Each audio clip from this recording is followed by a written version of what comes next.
The time in Southeast Asia was really hard. We had a baby. When we first arrived, she was only 4 months old, and when we left, she was still only 9 months old. So it was really hard.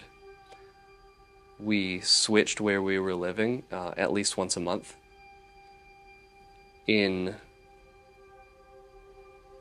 20 months, we transitioned 24 times. If you include like hotel to hotel, or even switching hotel rooms in a hotel, different Airbnbs, coming back and not having a place to live, staying at this family member's house for a month, staying at another family member's house for 2 months, moving halfway across the country because some church offered us a missions house at a really affordable rate.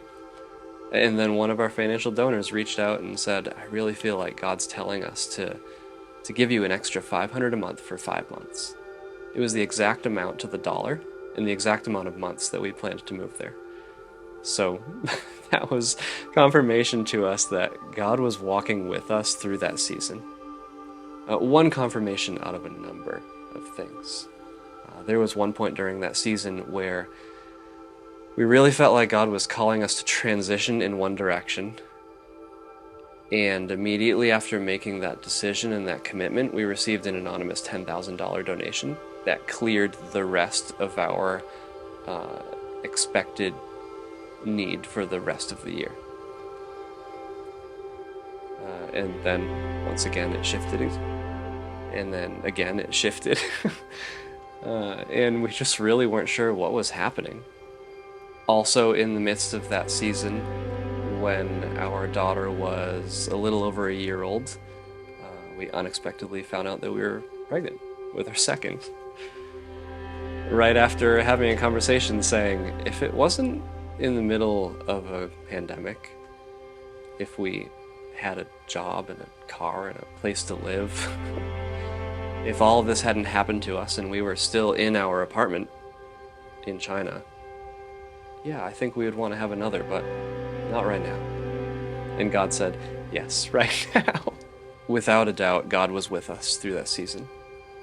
And I've done a lot of hindsight reflection over the years, because I've just had a very squirrely story with a lot of different things that seemed really disconnected, that kind of seemed like I was being flaky, and I spent a really long time just kept jumping from one thing to the next thing to the next thing that really seemed like I was just wandering and meandering without vision.